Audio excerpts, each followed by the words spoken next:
Hi, fifth graders. Welcome back to the last chapter of the Fabled fourth graders of Aesop Elementary. Mr. Jupiter takes the fifth. On the last day of school, Mr. Jupiter's students cleaned out their desks. They tossed out pencil nubs, gum wrappers, half-empty glue bottles, and tests with bad grades. Oh, look, Missy suddenly shouted. I found my mittens. She pulled out 36 pairs of black knitted mittens. Oh, gross, moaned Rose. I found that class picture. Oh, joy, cried Ham. I found a green jelly bean.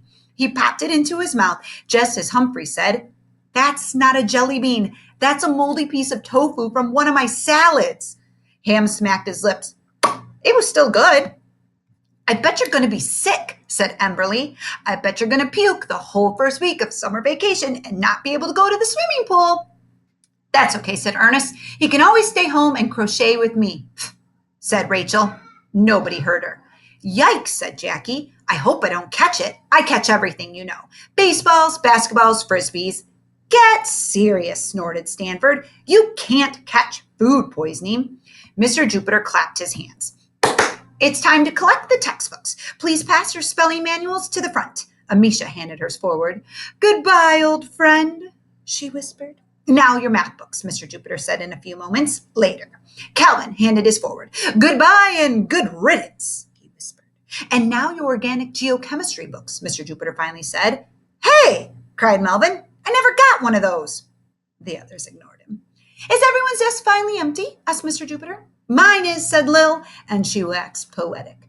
Oh, empty desk, once full of books, now full of air. You sit forlornly, waiting for next year.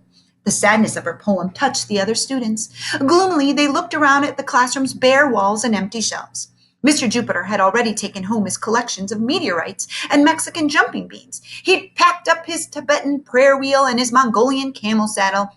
He'd even hauled away his army ant farm and his anaconda skin. Now the place was merely a shell of its former self. I feel sort of sad, said Calvin. Me too, said Bernadette. Now, said Mr. Jupiter, it may be the last day of school, but it's the first day of summer. Who has exciting plans? Ham's eyes sparkled with happiness. I'm spending 2 weeks with my grandparents in Hershey, Pennsylvania. I'm going to modeling camp, said Victoria. I'm getting my own subscription to International Geographic, said Lenny. What are you going to be doing, Mr. Jupiter? Ashley B. asked.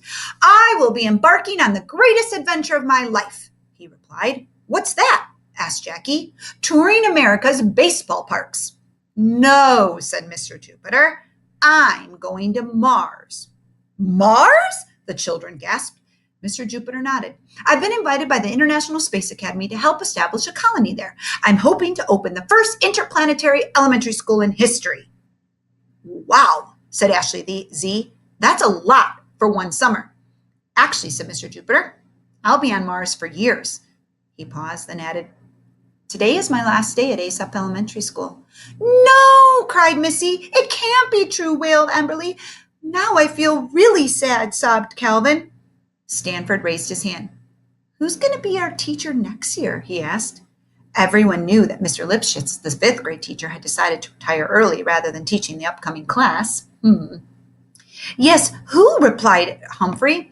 I don't know, said Mr. Jupiter, but I'm sure your new teacher will be a caring and loving person who will recognize each and every one of your unique qualities. At that moment, Miss Turner breezed into the classroom.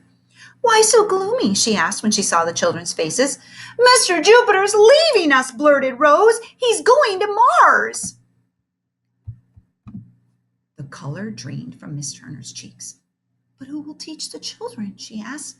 The classroom door burst open, and in stalked a man dressed entirely in black and carrying a mysterious leather satchel. He glowered at the children from beneath bushy gray eyebrows. Mr. Jupiter turned as white as his whale-toothed necklace. He ducked behind Miss Turner. What are you doing? She shrieked. Shh, whispered Mr. Jupiter. Miss Turner lowered her voice. What's going on? I've stood at the edge of an erupting volcano, Mr. Jupiter whispered frantically, swum through shark-infested waters, survived an attack of killer bees, but there's still one thing that strikes fear into my heart. My name is Herman Kinderschmacher, growled the man. And he's it, squeaked Mr. Jupiter. He stuck his head under Miss Turner's cardigan. I will be your fifth grade teacher, Mr. Kinderschmacher, continued. He smiled menacingly. "And I have ways of making you behave." Rose gulped. Rachel gasped, and Mr. Jupiter whimpered. The sound made Mr. Kinderschmacker turn. "Who's there?" he demanded. "Come out at once." On legs that were weaker than Calvin's math skills, Mr. Jupiter stepped out from behind the librarian. Hi there, Mr. Kinderschmacker. He tried to sound nonchalant. Well, if it isn't my old student, Harry Valentine Jupiter," growled Mr. Kinderschmacker. Mr. Jupiter tried to smile. "Where's your homework?" snapped the fifth grade teacher. "Homework?" squeaked Mr. Jupiter. "It's been 25 years since I've been in your class. I don't remember any homework." "I do," snarled Mr. Kinderschmacker. "You've never turned in your final math assignment. We were studying decimals." He took a step forward toward his former pupil. "What do you have to say for yourself, Harry Valentine?" Mr. Jupiter searched his mind for an excuse. Any excuse. Would you believe I lost it fighting this kid who said you weren't the best teacher in the school?" he stammered. "Hey, that's my excuse," said Lenny. But Mr. Kinderschmacker sneered. "I never believe anything my students tell me. You know that." And he snapped open his satchel and pulled out a fifth grade math book. At the sight of it, Calvin almost fainted. "You will do page 58 now," thundered Mr. Kinderschmacker. But, began Mr. Jupiter. "No buts," warned Mr. Kinderschmacker, "or else." Mr. Jupiter yelped, grabbed the book, and sat down at his desk. As he struggled with the first 257 math problems, Mr. Kinderschmacker turned back to the students. "In my classroom, you will work," he barked. "Not only will you be expected to copy each of your spelling words 500 times a week, but you will be required to turn in 100 book reports a month and do 6 hours of homework each night." He looked around the room. "Any questions?" "Will we tell jokes?" asked Lenny. "Absolutely not."